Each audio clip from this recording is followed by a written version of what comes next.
Sinta a magia da Serra Gaúcha te abraçar. Pegue carona nessa viagem que vai muito além do destino e viva cada instante da jornada. Acelere conosco. Prepare-se para uma viagem inesquecível. Vamos juntos desvendar os segredos e encantos de Pinto Bandeira, um tesouro escondido que pulsa história e que nos espera de braços abertos.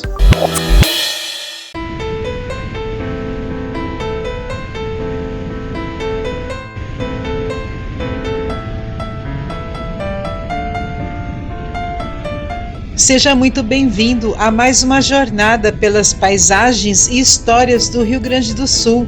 Estamos finalizando a nossa viagem pelo Caminhos de Pedra, na estrada para São Pedro, um dos pontos turísticos mais incríveis dessa região, e oportunamente compartilharemos contigo mais este passeio pela Serra Gaúcha.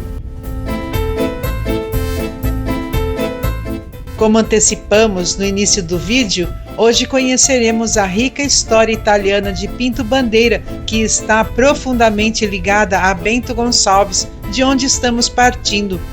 Mais à frente, passaremos pelo limite dos municípios.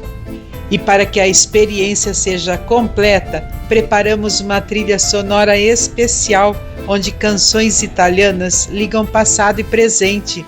Deixemo-nos levar pela melodia em uma viagem que celebra a tradição, a paixão e a beleza da herança italiana.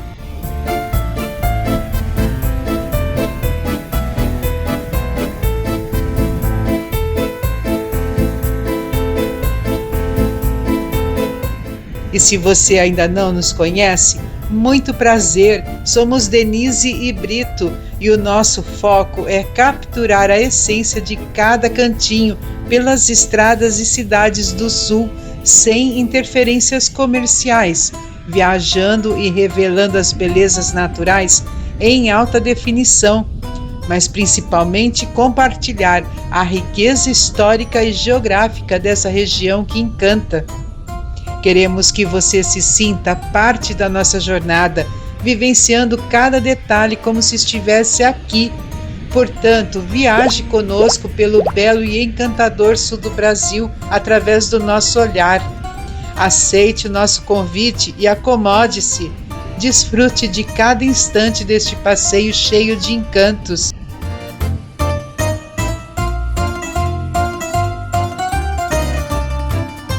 Conforme placa indicativa, aqui está o limite dos municípios.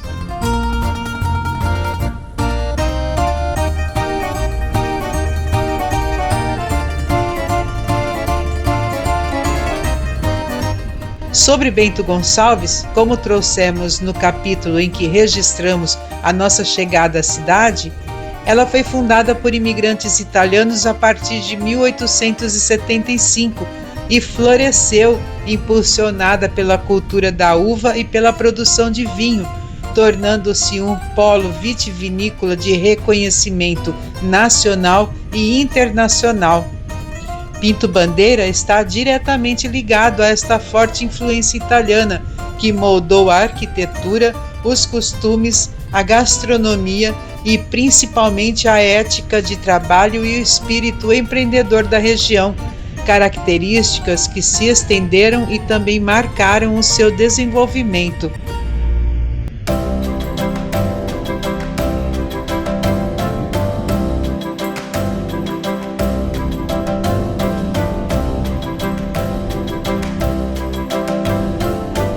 O primeiro grupo de imigrantes italianos deixou Bento Gonçalves e se instalou na área que hoje corresponde a Pinto Bandeira no ano de 1876. A localidade começa a ser informalmente conhecida como Linha Silva Pinto. Pequenos núcleos populacionais se formam com a construção de casas, capelas e os primeiros comércios. Nos capítulos anteriores, quando viajamos pelo Vale dos Vinhedos, trouxemos à pauta o significado de linhas no contexto geográfico. Em 1º de maio de 1902, a então localidade de Linha Silva Pinto é oficialmente denominada Nova Pompeia em homenagem à devoção a Nossa Senhora do Rosário de Pompeia. A denominação Nova Pompeia, contudo, seria alterada em 30 de junho de 1938 para Pinto Bandeira, em homenagem ao militar rio-grandense Rafael Pinto Bandeira. Isso ocorreu às vésperas da Segunda Guerra Mundial, quando foi imposta a proibição da língua italiana em todo o território brasileiro, resultando na abolição de todos os nomes de origem italiana. Neste ponto da história, eu convido você a uma profunda reflexão. Detenhamo-nos por um instante para considerarmos as experiências da emigração. Imaginemo-nos deixando para trás a terra natal, os laços familiares, a cultura familiar, rumo a um país completamente desconhecido, um futuro incerto, onde sequer a localização exata era conhecida, confiando apenas na palavra do comandante do navio e na promessa de uma vida melhor. Meses de travessia penosa e incerta, amontoados em condições precárias, alimentando a tênue esperança de um recomeço, de uma vida mais digna. Ao finalmente pisar em solo estrangeiro, exaustos, avistaram a terra concedida, muitas vezes inóspita e selvagem. Com muito esforço e resiliência, o lento processo de adaptação a um novo mundo, a novos costumes, a uma nova língua, era uma batalha diária, uma conquista a cada dia. E então, como um golpe cruel, foi imposto o silêncio forçado da própria língua materna, a proibição de expressar a própria identidade. Muitos se perguntavam: meu Deus, para onde viemos? Nem ao menos podemos expressar quem somos e quem fomos.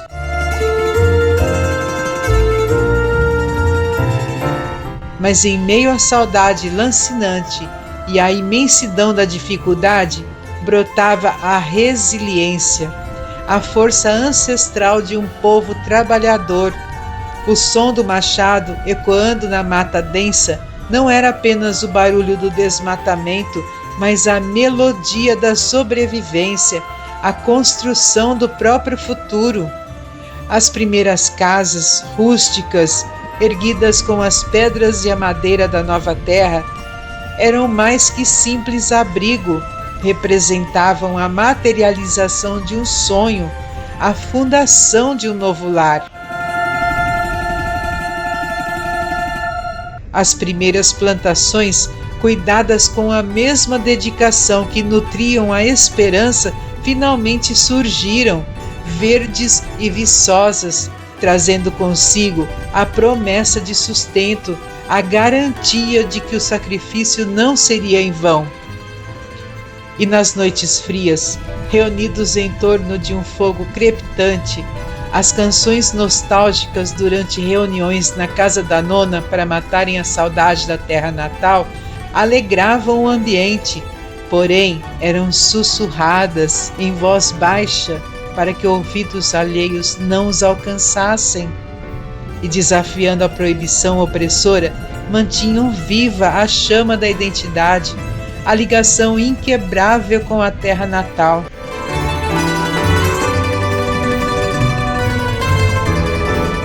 Cada pequena conquista, cada tijolo assentado, cada parreiral plantado era uma vitória monumental contra a adversidade. Cada casa erguida era um testemunho silencioso da perseverança, da capacidade de transformar o sofrimento em esperança. Cada colheita abundante era a recompensa justa do suor derramado, da fé inabalável. E mesmo sob a sombra sufocante da proibição, a língua italiana resistia com afinco nos lares, nos gestos, nos cantos melancólicos, nas lembranças compartilhadas.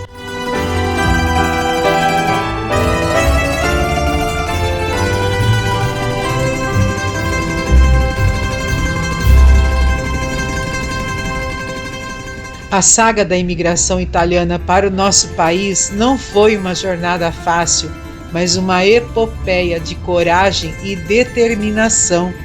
Não se tratou apenas de chegar a uma nova terra, mas de resistir às provações, de construir um futuro com as próprias mãos, apesar das tentativas de opressão.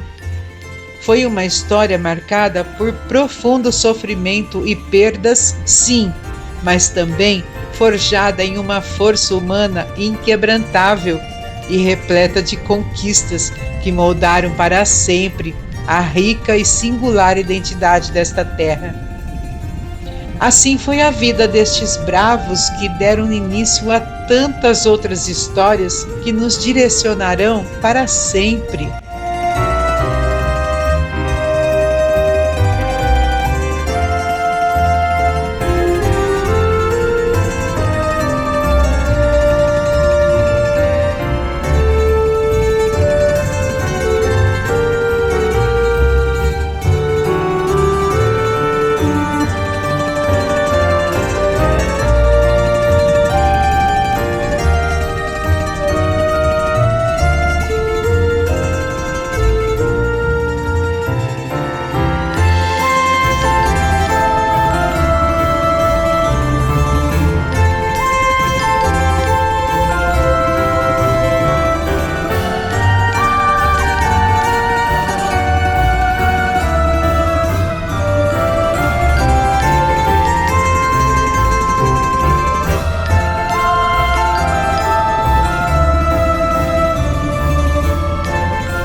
Ao longo das décadas, a produção de uva e vinho se consolidou como a principal atividade econômica da região, incluindo Pinto Bandeira.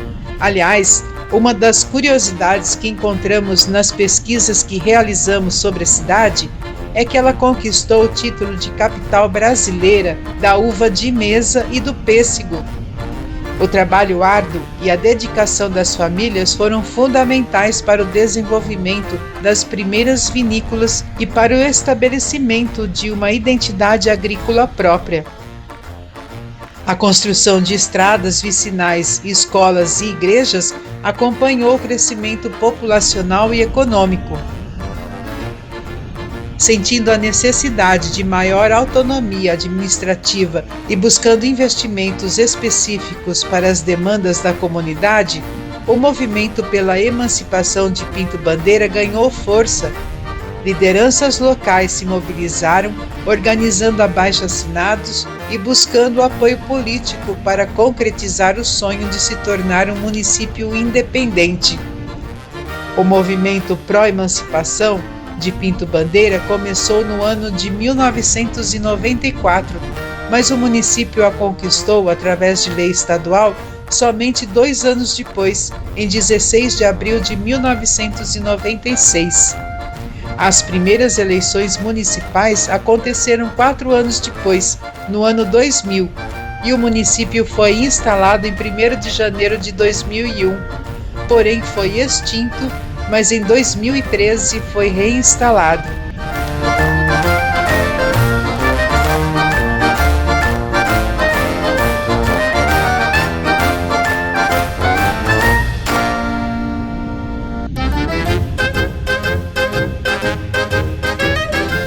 À direita está a Cooperativa Vinícola Aurora, Unidade Pinto Bandeira.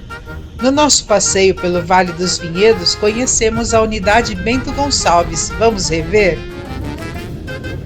Fundada em 1931, a Aurora nasceu da união de 16 famílias de imigrantes italianos que buscavam fortalecer sua produção e garantir a qualidade de seus vinhos, e atualmente reúne mais de 1.100 famílias de produtores de uva que cultivam seus vinhedos com esmero e dedicação.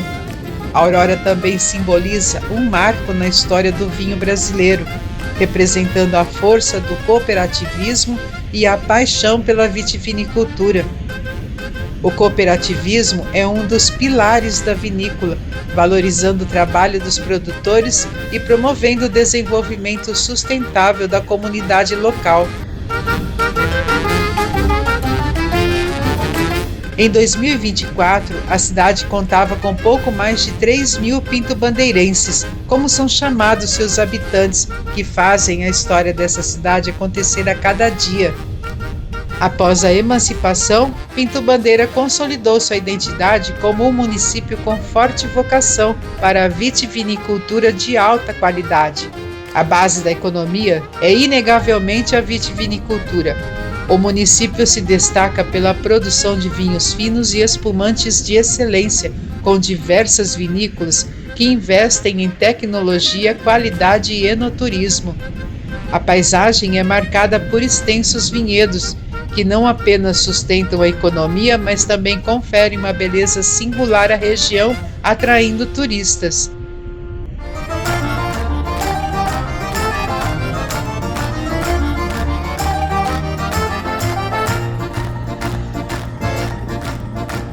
Embora a vitivinicultura seja predominante, outras atividades complementam a economia local, como o turismo rural, que se beneficia da beleza natural e da cultura do vinho, e a agricultura diversificada em menor escala.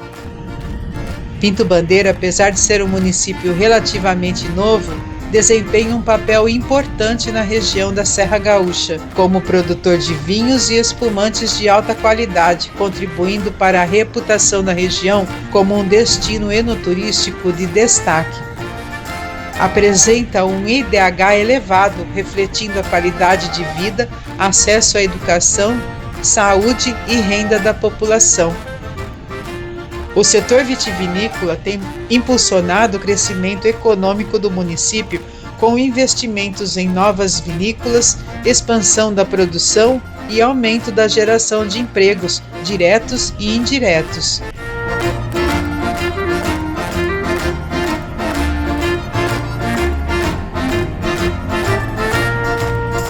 Estamos nos aproximando do Portal da Cidade, inaugurado em 20 de abril de 2024, cujo desenho é bastante expressivo e carrega uma forte simbologia relacionada à identidade de Pinto Bandeira. A estrutura principal do portal representa uma garrafa de espumante sendo aberta. Isso é uma clara referência à principal vocação econômica e ao grande destaque de Pinto Bandeira na produção de espumantes de alta qualidade. Junto à taça, o pêssego, representando a conquista como a capital nacional do pêssego. Observe no corpo da estrutura, que representa a garrafa, há uma representação estilizada da Igreja Matriz, um importante símbolo religioso e um marco histórico da cidade, representando a fé e a união da comunidade. O designer arrojado e a imponência da estrutura buscam transmitir a pujança e o desenvolvimento da cidade como um polo vitivinícola de excelência. Em resumo, o portal de entrada de Pinto Bandeira é uma representação visual da identidade da cidade, celebrando a sua principal atividade econômica, a produção de espumantes, a base dessa produção, a importância simbólica da comunidade e a Igreja Matriz, a beleza natural da região, além do desenvolvimento e a modernidade da cidade. É um cartão de visita impactante que imediatamente conecta os visitantes à essência de Pinto Bandeira. Se tiver a oportunidade de visitar a cidade, certamente terá essa impressão ao passar por ele.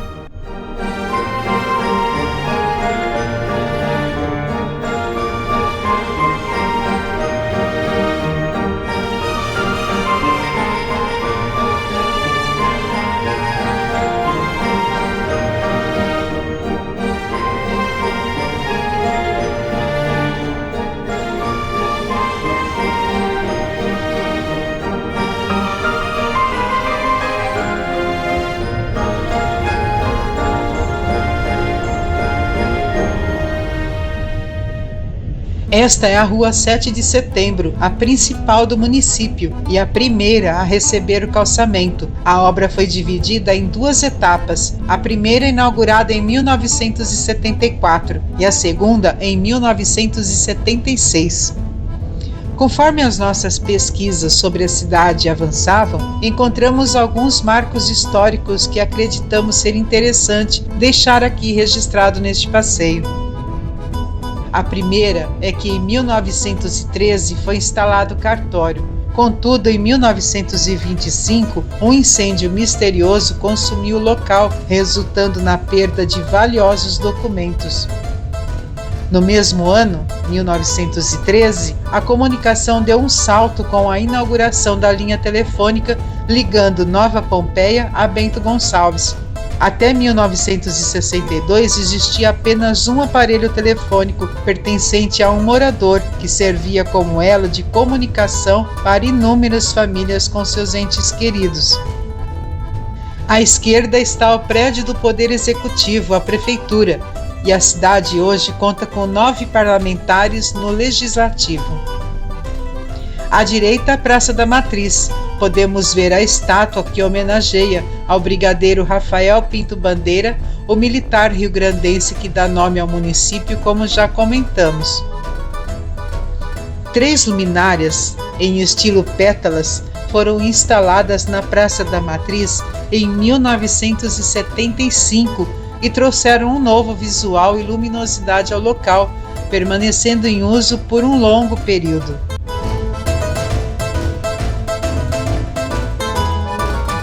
A busca por poços artesanais era intensa, até que em 1968 a perfuração de um poço no centro da Praça da Matriz trouxe alívio com a descoberta de água após 12 dias.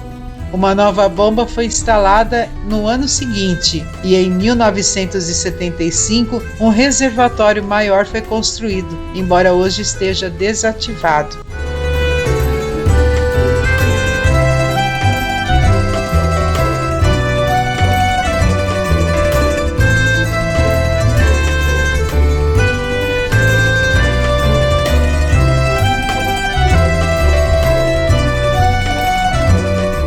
À nossa frente, a Igreja Matriz Nossa Senhora do Rosário de Pompeia e seu campanário, que é uma característica marcante da igreja. A matriz atual teve sua construção iniciada provavelmente nas primeiras décadas do século XX, mas inicialmente as celebrações religiosas eram realizadas em casas de fiéis ou sob árvores.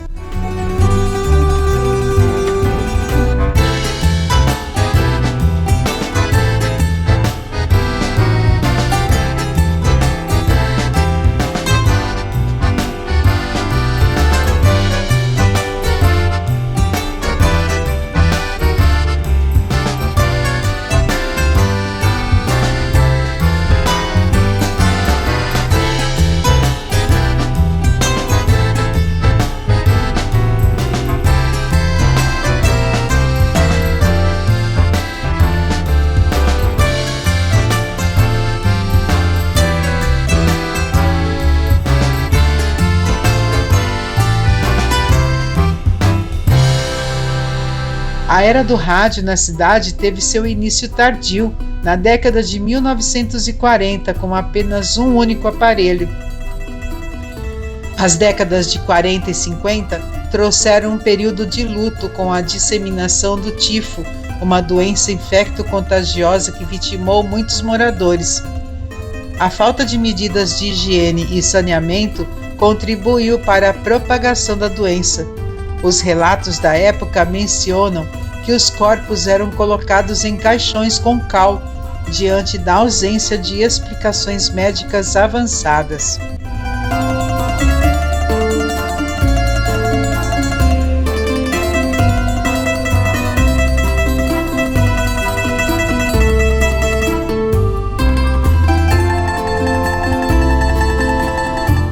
Em 1973, a numeração das casas foi instituída, facilitando a organização e a identificação das residências.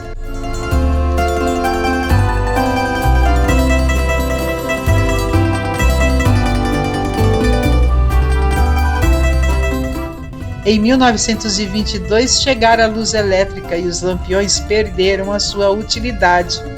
A Agência dos Correios foi criada em 18 de abril de 1910.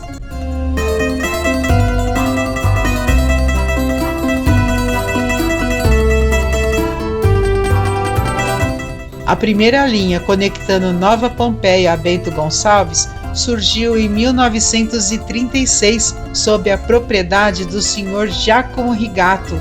Essa iniciativa ofereceu uma alternativa ao cavalo e à carroça para o deslocamento, embora as estradas precárias da época transformassem cada viagem em uma aventura, seja pela lama em dias de chuva ou pela poeira na seca.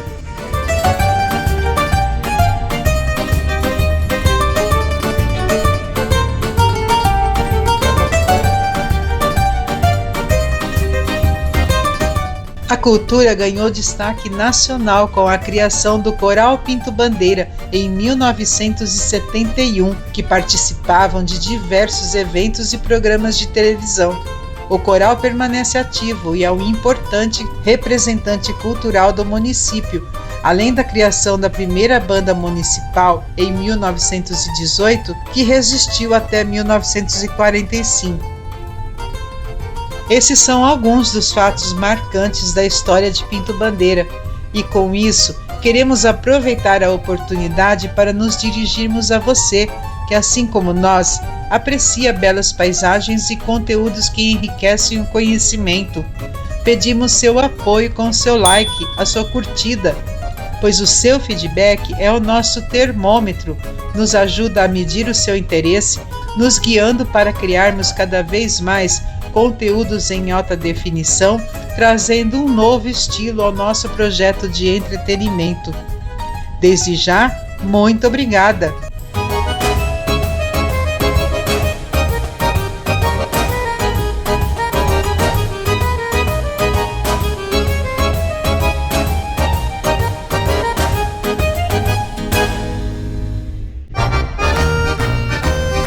À direita está o cemitério público municipal. Não há uma data de construção amplamente disponível online. É provável que o cemitério tenha surgido de forma gradual com o desenvolvimento da comunidade a partir de 1876, sendo formalizado ou expandido em algum momento posterior.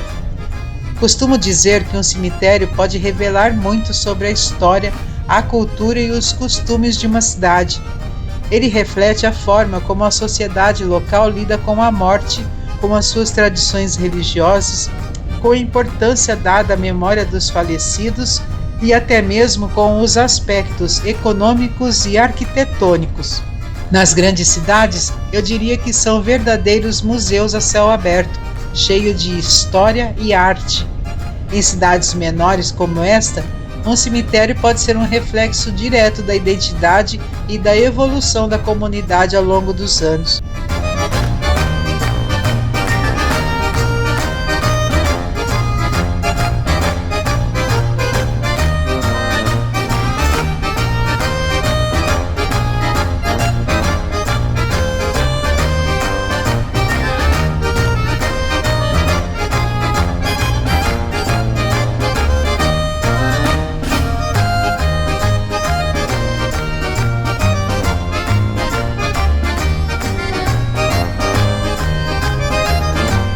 À frente, o Estádio Pompeia ao lado do Ginásio Municipal de Esportes.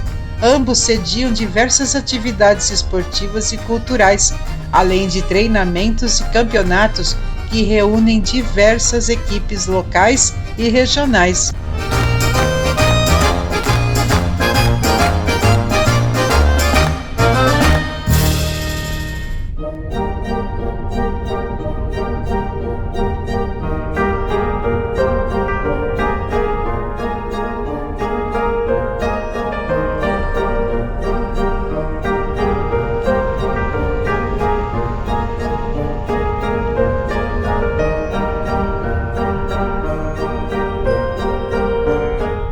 Antes que eu me esqueça, convidamos você a desfrutar de uma seleção especial de imagens capturadas pelas nossas câmeras laterais ao longo do nosso percurso de hoje.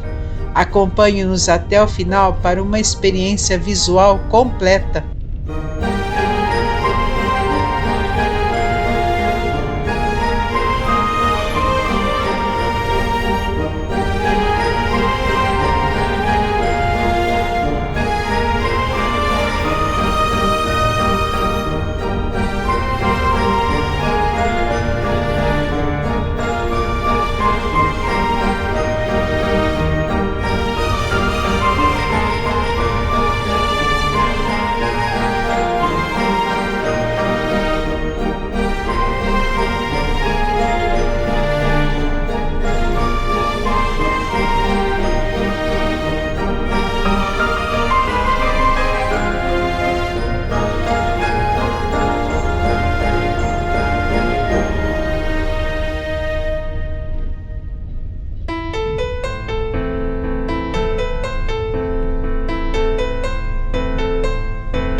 Durante nosso passeio, partindo de Bento Gonçalves, chegamos a uma altitude de 850 metros acima do nível do mar.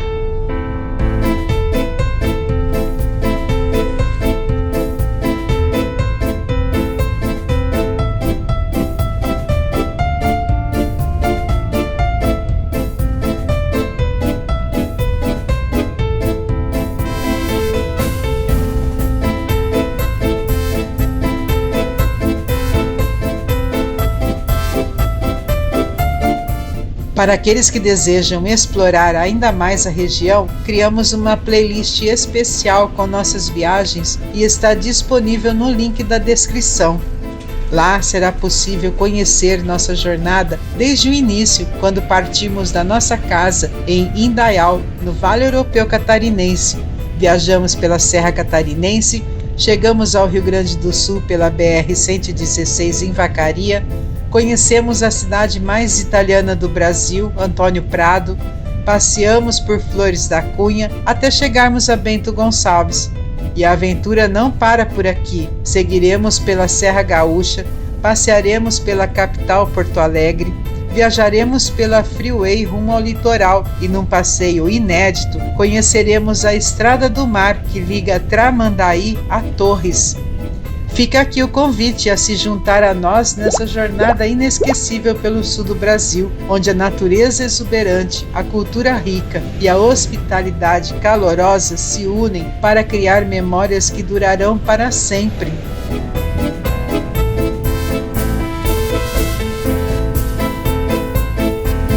Nos despedimos da cidade ao passarmos pelo portal que nos revelou seu significado, dando cor e sabor à sua história.